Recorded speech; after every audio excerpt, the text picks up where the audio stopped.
Top European leaders met at the Élysée Palace in Paris to discuss the Ukraine conflict. French President Emmanuel Macron organized the meeting, bringing together key leaders like German Chancellor Olaf Scholz and UK Prime Minister Keir Starmer. One major topic was the recent US-Russia talks in Saudi Arabia, which did not include European or Ukrainian representatives. Many European leaders are concerned that they are being left out of important decisions. Prime Minister Keir Starmer said that a U.S. security guarantee is the best way to ensure lasting peace and stop further Russian attacks. He also said the UK is ready to send forces if a strong peace deal is reached. German Chancellor Scholz was more cautious. He said it is too early to talk about sending peacekeeping troops while the fighting continues. President Macron stressed that Europe must stay united and continue to support Ukraine. The world is now watching to see if this meeting will help bring peace. An Israeli airstrike killed a Hamas military unit commander, who was accused of planning terror attacks. The Israel Defense Forces, IDF, said the commander was responsible for organizing attacks against Israeli civilians and military targets. The airstrike took place in southern Gaza, targeting a building where the commander and other militants were believed to be meeting. According to the IDF, the strike was based on intelligence that showed the commander was preparing for a major attack. Hamas confirmed the death but did not provide details about the commander's role. Palestinian health officials reported that other people were also killed or injured in the strike. The attack comes as fighting continues between Israel and Hamas. The IDF says it will keep targeting Hamas leaders and military sites to prevent further attacks on Israel. Meanwhile, international groups are calling for a ceasefire to protect civilians caught in the conflict. Israeli Prime Minister Benjamin Netanyahu said he is committed to former U.S. President Donald Trump's plan for a different Gaza after the war. He stated that Israel will not allow Hamas to control Gaza again, and that a new security arrangement is needed. Netanyahu's comments suggest that Israel is considering long-term changes in Gaza's governance. He did not give details about Trump's plan, but reports say it could involve replacing Hamas with a different leadership, possibly with support from Arab countries. The U.S. and other allies have pushed for a future where Gaza is governed by a Palestinian authority, not Hamas. However, Netanyahu has rejected plans that involve international forces or Palestinian groups that cooperate with Hamas. Hamas officials dismissed Netanyahu's statements, saying that Gaza's future will not be decided by Israel or the U.S. Meanwhile, fighting continues, and the humanitarian crisis in Gaza is worsening. International leaders are urging for a long-term peace plan that ensures security for both Israelis and Palestinians. Chotp said, UK Prime Minister Keir Starmer is set to meet former U.S. President Donald Trump next week. The meeting comes after the U.S. held Ukraine peace talks without including European leaders, raising concerns about Europe's role in the conflict. Starmer is expected to discuss the importance of keeping Europe involved in any future decisions about Ukraine. He has warned that Europe must not be sidelined as the U.S. and Russia negotiate potential solutions. Trump,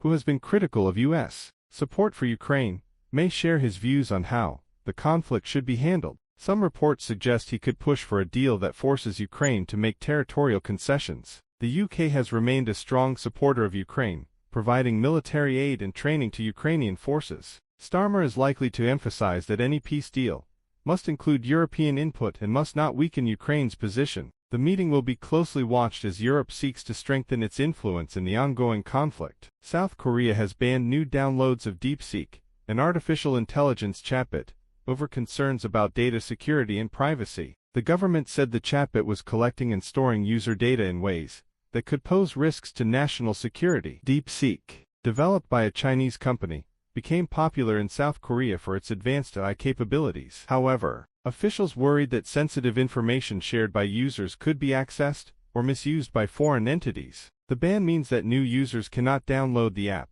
but existing users can continue using it for now. Authorities are investigating whether DeepSeek follows South Korea's strict data protection laws. Some experts believe the decision was also influenced by growing tensions between South Korea and China over technology and cybersecurity. Similar concerns have led other countries to restrict or ban Chinese AI products. The government has not said whether the ban will be permanent, but it is urging users to be cautious when using AI tools that handle personal information. The Central Board of Secondary Education, CBSE, has denied rumors about a 2025 exam paper leak, calling them baseless and an attempt to create unnecessary panic among students and parents. Reports about leaked question papers started spreading on social media, causing concern among students preparing for their board exams. Some posts claimed that the leaked papers were being sold online, but CBSE has confirmed that these claims are false. In an official statement, CBSE urged students not to believe unverified information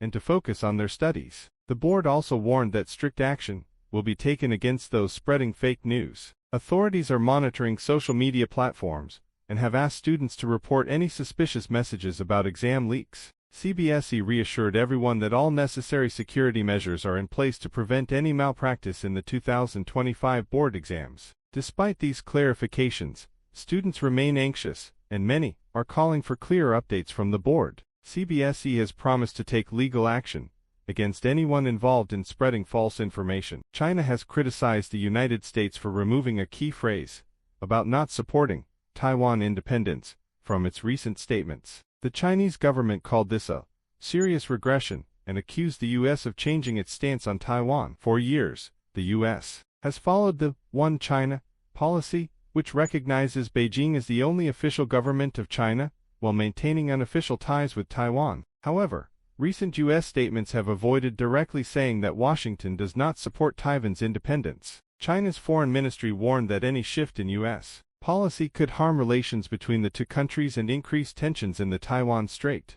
Beijing sees Taiwan as part of its territory and has promised to take control of the island by force if necessary. The U.S. has not officially changed its policy, but continues to strengthen military and diplomatic ties with Taiwan. Washington says its goal is to maintain peace and stability in the region. This latest dispute adds to ongoing tensions between the U.S. and China over trade, technology, and military activities in the Indo-Pacific. Former U.S. President Donald Trump has asked the Supreme Court to give him the power to fire the head of a federal watchdog agency without needing a specific reason. This case is seen as a major test of executive power and could change how independent government agencies operate. The case involves the Consumer Financial Protection Bureau, CFPB, an agency created to protect consumers from financial fraud. The agency's director cannot currently be fired by the president without a valid reason, such as misconduct or poor performance. Trump argues that this rule limits presidential power, and that the president should be able to remove agency heads at will. Supporters of his request say elected leaders should have more control over government agencies.